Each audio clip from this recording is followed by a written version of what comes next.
Hello, I'm Basil John from Nexstar's Washington Bureau, and these are the latest headlines out of the nation's capital Wednesday.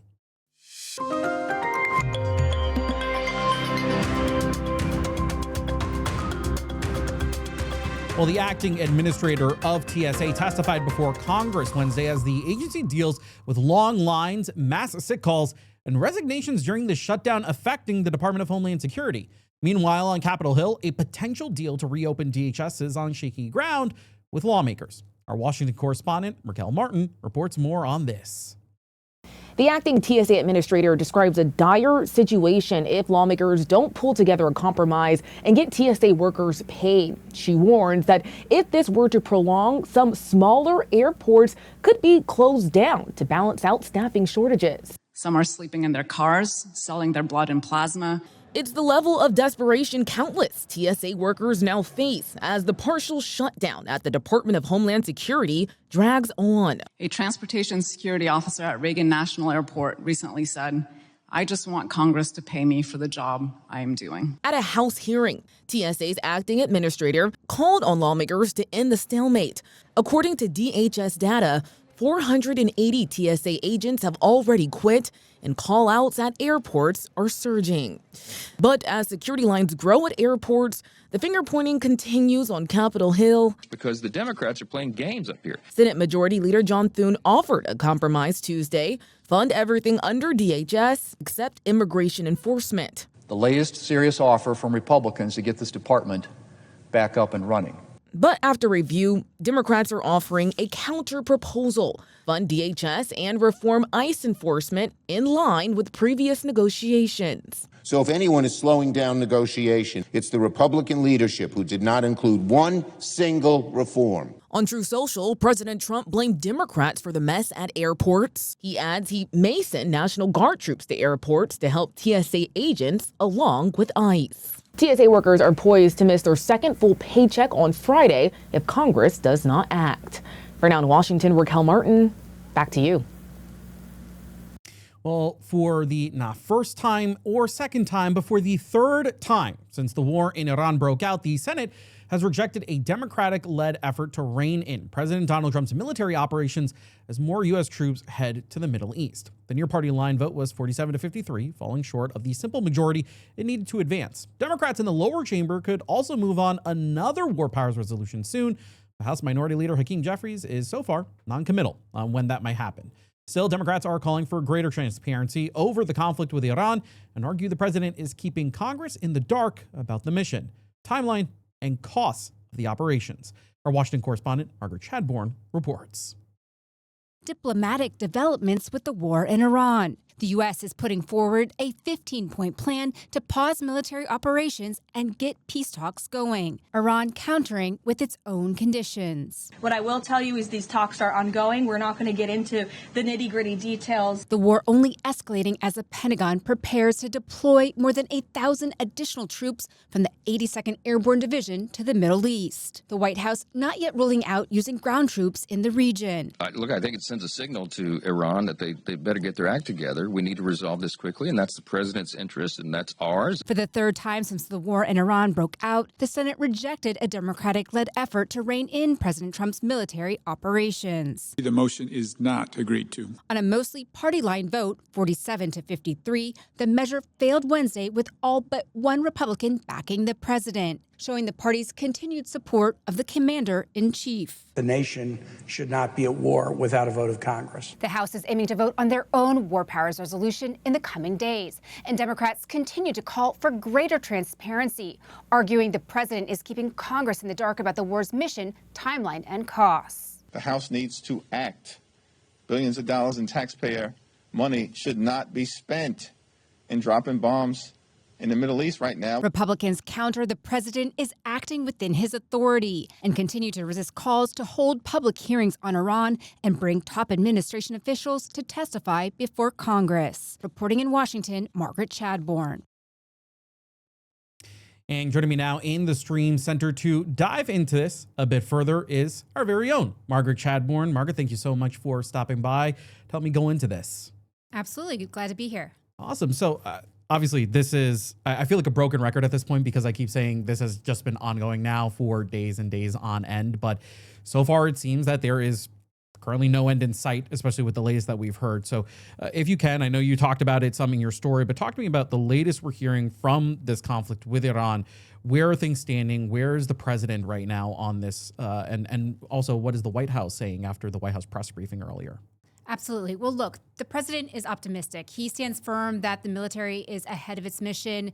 Militarily, he feels confident. The White House coming out today saying, we're going to double down on this timeline. 4 to 6 weeks, things will be over in Iran. The operations are going to be a success. And it comes just in time as it's clear the Pentagon is ready to deploy 1,000 troops from this 82nd Airborne Division. That's basically the Army's emergency response division. They can go in at a moment's notice, be deployed in a short amount of time.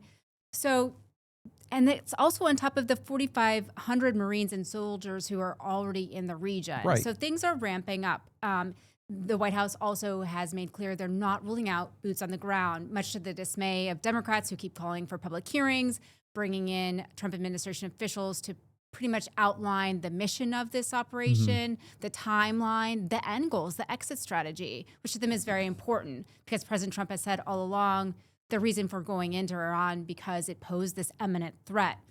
Again, there's also talks, as you mentioned, in terms of diplomatic talks. The diplomatic gears are starting to turn. We know that perhaps as early as this weekend, things are so fluid that J.D. Vance, the vice president, and the special envoy, Steve Witkoff, might be meeting potentially in perhaps Pakistan, Turkey, the location still unknown, to dive into peace talk negotiation with Iran. Yeah, I mean, that was fairly shocking seeing that now they want possibly Vice President J.D. Vance to be part of these potential negotiations if Iran is willing to meet wherever the location may be.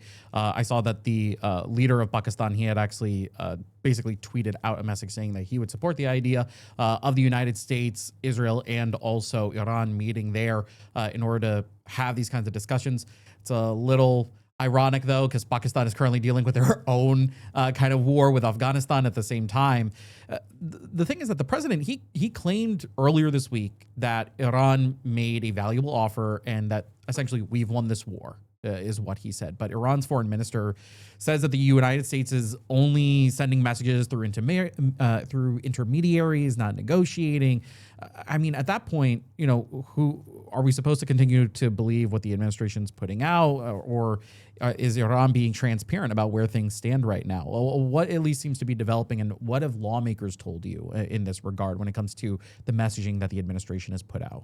Well, really to your point, there's more questions than answers right now. Pakistan is playing this instrumental role. They've taken this 15-point plan that the president has. It's basically a wish list of some of his negotiation leverage points. He wants to see a ceasefire framework, also that hard line for the president, a rollback of any type of nuclear program in Iran, fully reopening the Strait of Hormuz, another big leverage point for Iran. Right. In terms of what lawmakers are saying, what they're hearing, there was the Senate Arms Committee did have their own background briefing today with the administration. These ongoing briefings have been taking place.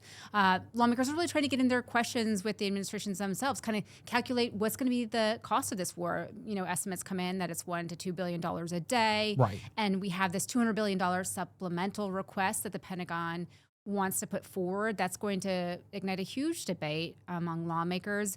In terms of what's happening with the Republican side, they're fully backing the commander-in-chief. They see this as an important mission. You do have just a few Republicans asking questions. Senator Susan Collins of Maine, for instance, she's on the Appropriations Committee, wants to know a little bit more before signing off on such a large package. It was far exceeds what estimates were in terms of a supplemental. Senator Lisa Murkowski of Alaska has her own frustrations with the Trump administration in terms of the president attacking unilaterally without coming to Congress. Right. And that's a big sticking point with Democrats. And we see them, like we said in the beginning, this third vote to rein in the president and his use of of executive authority and what's going on in Iran. I mean, Senator Murkowski, she already has her own issues with the president right now, especially because of his whole push for the SAVE Act. She's talked about it consistently that it would disenfranchise a significant amount of voters within her state. So already this is another issue that she's going to have with the administration, how they're going about. You brought up a very important point, which is that 15-point offer that the president had before that Pakistan had basically forwarded over. Iran had rejected that initial offer, and I wanted to look it up because I actually did not even look up what the counter proposal was that Iran had. Apparently, according to what I found online, it was their demands were which include a halt to the killings of its officials, a means to make sure no other war is waged against Iran, reparations for the war, the end of hostilities, and Iran's sovereignty over the Strait of Hormuz. The Iranian foreign minister had said, quote, "No negotiations have happened with the enemy until now, and we do not plan on any negotiations." I mean, at least from the president's perspective, he was saying it would get to a point where maybe they would have joint control of the Strait of Hormuz, but this does not sound like Iran is willing to play ball with that. Am I surprised by that? No, because Iran flourishes economically off of the Strait of Hormuz. If this is what's happening at this point with these negotiations, do we potentially see the incorporation of the vice president in this maybe making a change going forward? In terms of any change, I don't think Iran coming forward and saying we want to have joint control of the Strait of Hormuz will be any sort of starting point for this administration. They've been very clear that that's been something they're frustrated with. They've called on NATO allies to come help bring in ships and to unclog this strait. They're very frustrated. The spike in oil, the gyrations with the stock market. It's a very precarious point ahead of the midterm elections for the president. And the longer this goes on, the more lawmakers like, Lisa Murkowski and Senator Collins will start asking more questions. And, there'll be more sounds from lawmakers wanting to have the cost of war really tallied. And, an extensive effort is not what they're looking for. Today, the House Speaker said, this is ending quickly and rapidly. That's what, would be in their favor. I mean, you brought it up before. I mean, this is now the third attempt that they had at this, and it got rejected again. At this point, and this is the last question I have for you, what is Congress going to do? Right now, the president is able to wage as he sees fit. Initially, when this had started, Republicans were at the defense of the president saying, well, he's taking action that's necessary. We're not hearing that as often now from some Republicans. And there's a potential that if there is a threat to Americans, where many Americans don't want boots on the ground, they don't want to end up in an elongated war with Iran, how does that end up changing with Congress? Is Congress willing to take a more aggressive action, if possible, to maybe keep the president in check? Democrats are going to keep pushing votes on all aspects of the military operation in Iran. This is a big point for them going into the midterms. This is a very unpopular military operation. The American public is not in favor of an elongated military presence in the Middle East. Right. And so, we'll see the House have their own war powers resolution come forward. The timing's still unclear. The House Minority Leader has not been completely specific, but they see it in their interest to keep putting Republicans to a vote on, like I said, all aspects of the war, and making them draw their own lines. And it constantly puts them on record, and the American people have clearly been seeing that. And so far, between the economy and the war with Iran, elections have not been going so well for Republicans, especially in some of these primaries when it comes to the numbers. And who knows, maybe this will end up playing into the November elections as well. But Margaret, thank you so much for stopping by the Stream Center. I really appreciate it, because there is a whole lot that's going on. You broke it down excellently for me, so I appreciate it. Sure thing. Happy to be here. Awesome. Well, a Senate committee hosted a hearing on the future of Social Security. According to Social Security Administration, the program could run out of money as soon as 2032. The issue is a bipartisan concern, yet lawmakers have not reached a path forward on a solution. Our Washington correspondent, Kristen Eskow, reports. Social Security benefits are at risk for 72 million Americans. 6 years from now, the balance of the OASI trust fund will be exhausted. Since taxes on wages aren't keeping up with the cost of the program, officials say benefits would be cut if lawmakers don't take action. The more we wait, the harder it gets. Republican Senator Bill Cassidy proposed a new diversified investment fund to raise the revenue needed. Under his proposal, the government would invest $1.5 trillion to help bring in more funding. If you work for a corporation and they are planning to pay you benefits in the future, they have a pension investment fund that does this in the exact same way. What I like about the Cassidy proposal is that it's an ingredient that you add to an existing system. But Wisconsin Republican Ron Johnson sounded skeptical. My concern about the Cassidy proposal is he wants to borrow $1.5 trillion. Democratic Senator Sheldon Whitehouse has a bill adjusting the cap on Social Security taxes to make high-income earners contribute more. And we also get to end unfair tax dodges that let those at the top play by a different set of rules. Republican Senator Bernie Moreno argues the tax cap should be eliminated entirely. That would solve about 60% of the shortfall. So I think that's something that we should do. The Congressional Budget Office says the Disability Insurance Trust Fund will remain solvent for more than 30 years. On Capitol Hill, I'm Kristen Escow. And when we come back, a family reunited after a loved one was detained by the Taliban. More when we return on DC Daily.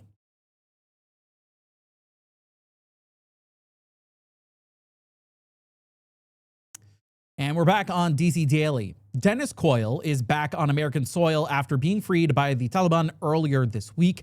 He had been held in detention for more than a year. Take a look at this. This is video of him coming back into the United States. Now, Coyle reunited with his family this morning, and he was detained by the Taliban last January without charges. According to his family, he was legally working to support Afghan language communities as an academic researcher, and they say they're relieved to have him home.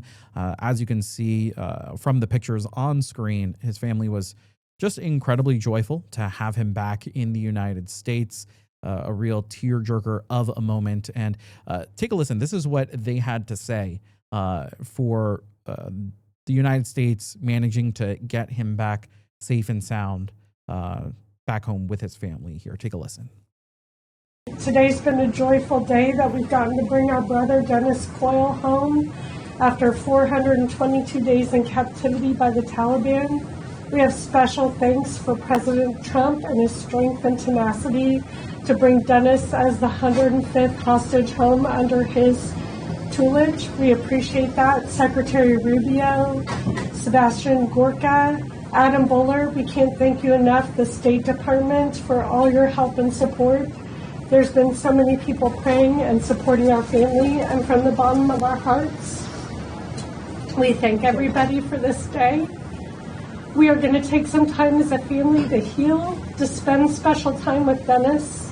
His 83-year-old mother is here to welcome him, and we're as a family here to spend time and help him heal and integrate back into this incredible country that provides freedom for all of us, and we're very thankful to live in this United States of America and have this privilege of freedom. Truly emotional for the family there. Can only imagine what they went through, but hopefully they will now have the time to spend together and to recollect as an entire family and without someone missing from it. So happy for them for this outcome. I think everybody can share that sentiment. Now, tensions over immigration policy took center stage on Capitol Hill today during a Senate hearing on sanctuary city policies. The debate highlighted a fundamental disagreement over who local laws are designed to protect and the role of local police in federal immigration enforcement. So Senator Eric Schmidt of Missouri argued that sanctuary policies prioritize undocumented individuals over the safety of American citizens. Meanwhile, Senator Peter Welch of Vermont, he pushed back and said local law enforcement have to be able to focus on community safety rather than federal deportations. Take a listen to what both of them had to say during this hearing. Who comes first? The American citizen trying to raise a family, go to school, walk home safely, and live in peace? Or the illegal alien who has no right to be here, and in many of these cases has already shown he's a danger to the public? Sanctuary policies answer that very question every single time. Every time they refuse to notify ICE, every time they refuse to honor a detainer, every time they release a removable criminal alien instead of coordinating a transfer. Every time they treat immigration law as some optional suggestion instead of the law of the United States of America. And every single time their answer is the same. The illegal alien comes first. Not Laken Riley, not Stephanie Minter, not Sheridan Gorman, not Katie Abraham, the illegal alien. Mr. Abraham said it plainly in his op-ed, "My daughter Katie was killed by a man who should never have been here." And he was right. Policies that predictably create victims are not moral, no matter how compassionately the politicians describe them. That assertion is wrong. Our local law enforcement agencies have an extraordinary responsibility to protect the citizens in the communities they serve. They are not there to be an adjunct to implement a policy of the president, particularly as to mass deportation. We are in a situation here where we've made real progress. The border is secure. And Mr. Chairman, don't tell the president I said this, but he deserves some credit for that. We're going to keep that on the down low. We also agreed that we should be deporting violent criminals. That's there. Where we are having a dispute is the policy implemented by ICE of mass deportation and roundups. Number one, it's claimed that we're going after the worst of the worst, but only 14% of immigration arrests are for violent criminals.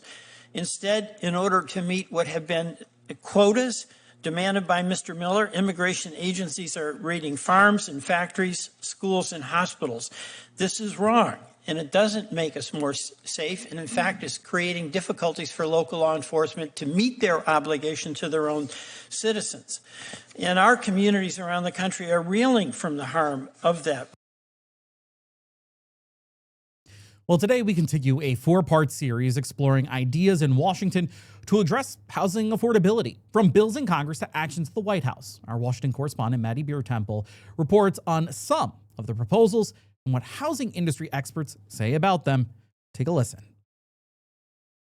We want homes for people, not for corporations. President Trump says that's why he signed an executive order limiting what he calls large Wall Street investment firms from buying up single-family homes. I kind of call them the Zillow bandits. Treasury Secretary Scott Bessent blames large investors for high housing costs. They go on and grab houses, and they don't need financing. We want to take away that unfair advantage. The president is calling on Congress to make that ban permanent and has support from across the aisle. Institutional investors are disrupting the market at the expense of working people. Washington Democratic Congressman Adam Smith is sponsoring the Saving Homes from Acquisition by Private Equity Act, just one of the proposals on Capitol Hill aimed at investors.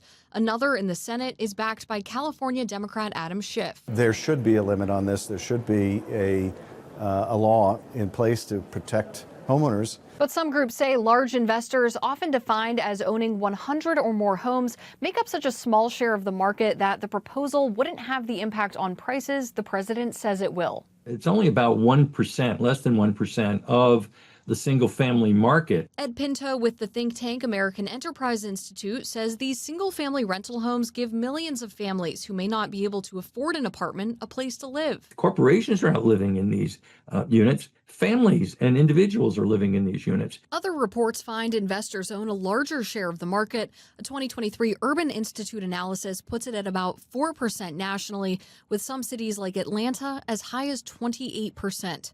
In Washington, I'm Maddie Beer-Temple. Well, today marks day 2 of the First Lady's Fostering the Future event, aimed at empowering children through technology and education. But today, she had a special guest. Just take a look at this, because this, honestly, this kind of scared me a little bit when I first saw it happening. So the First Lady had a robot escort her into today's event. It's called Figure 3, a humanoid built in the U.S. After escorting the First Lady into the room, Figure 3 welcomed the other guests in attendance in several different languages. I'm not exaggerating about this here. Just take a listen to what Figure 3 ended up saying. I am grateful to be part of this historic movement to empower children with technology and education. Welcome. Bienvenidos. Yokoso. Bienvenue. Bem-vindos. Ahlan wa sahlan. Shagatam. Mogasalmabit. Profimo daim. Lascavo próximo. Dobrodošli. Thank you.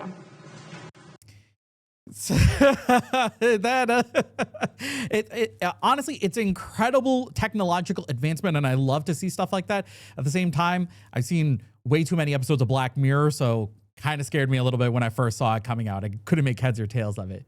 Now, those are some of the top stories from our nation's capital Wednesday. For more news like this, be sure to check out the other videos on our app. From Washington, D.C., I'm Basil John.